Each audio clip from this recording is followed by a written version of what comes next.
You've been scrolling for 11 minutes. You don't remember the last 3 things you saw.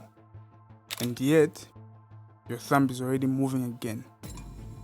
Not because you decided to, because the feed never gave you a place to stop. People call it a willpower problem. They say you are impatient, distracted, broken. But this isn't a lack of discipline. It's a victory of engineering. Because you aren't browsing, you're operating a machine designed to keep the motion going. And the trick isn't even the content. The trick is that they removed the stop signs. So in this video, we are running 2 timelines, side by side. Timeline A, what it feels like to be the person holding the phone.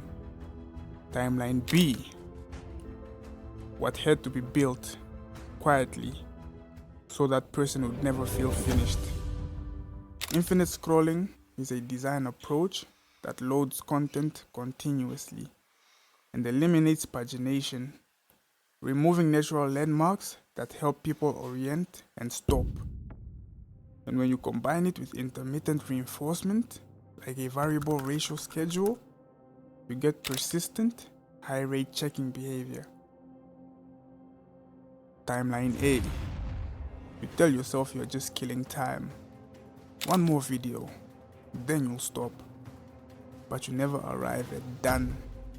There's no last page, no credits, no bottom. So stopping starts to feel like quitting mid-sentence. Timeline B, the design.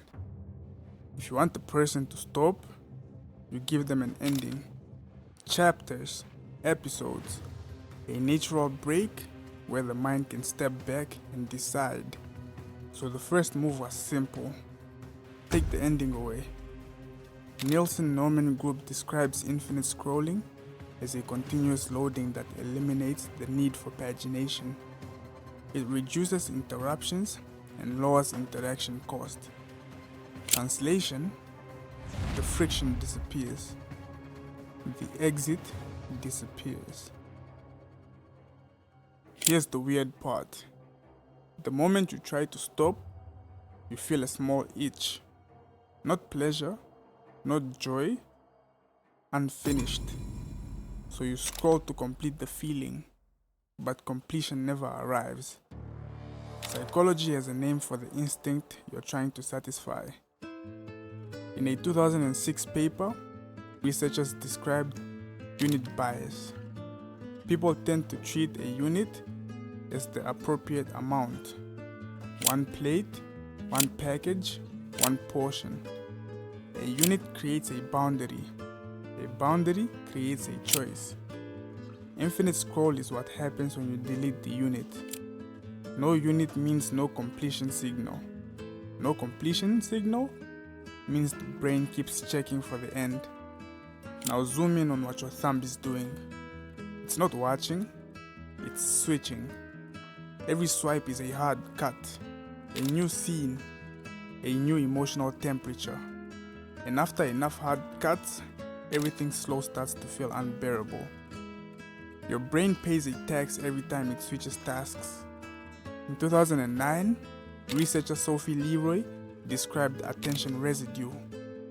When you move to a new task, part of your mind stays attached to the last one, especially if it felt unfinished. So the feed creates a perfect storm. Everything is unfinished, and everything is replaced instantly. That's how you get mental noise. Not as a mood, as a byproduct of the design. Sometimes, the next video is nothing. And then, one hits perfectly. Not because it's better, because it arrived at the exact right moment. So your brain learns a lesson. If you leave now, you might miss the good one. Intermittent rewards create persistence. The APA defines a variable ratio schedule as a reinforcement after a variable number of responses. That unpredictability produces steady, high rates of responding. This is why the feed feels like a slot machine. Not because the content is gambling, but because the reward is unpredictable. So the thumb keeps pulling. Here's what infinite scroll really manufactures: impatience. Not the personality trait, the trained reflex. Because once your brain adapts to frictionless switching, high value tasks start to feel like static. The gym feels slow. A business feels slow. A book feels slow. A conversation feels slow. And you don't say I'm bored, you say something's wrong with me. But what's wrong is the environment you've been practicing inside. This only works if the exposure is massive. It is. According to Data Reportal's analysis of GWI survey data, when you include video-centric platforms like YouTube and TikTok, the typical online adult now spend 18 hours and 36 minutes per week scrolling social and video feeds. And for women aged 16 to 24, it reports an average of 25 hours and 45 minutes per week, more than 3.5 hours a day inside the feed.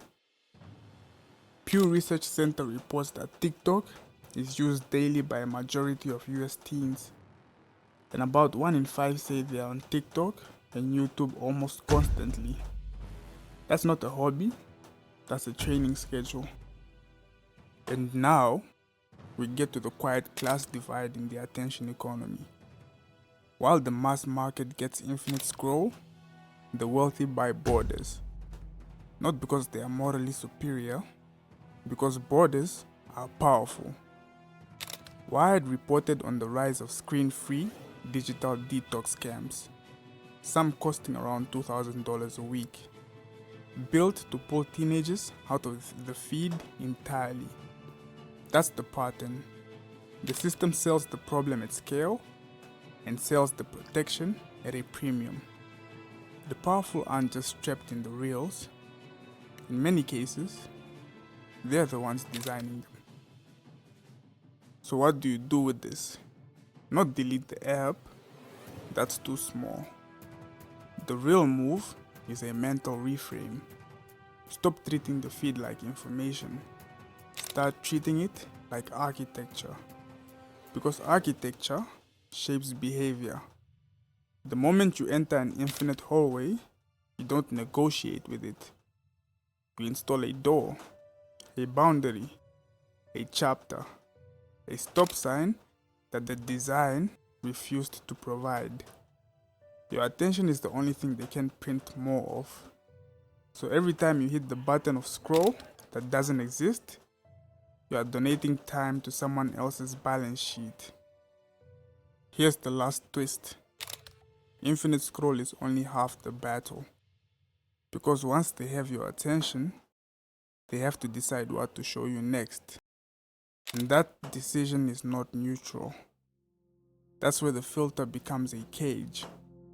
If you watched episode 1 and 2, you already know the theme.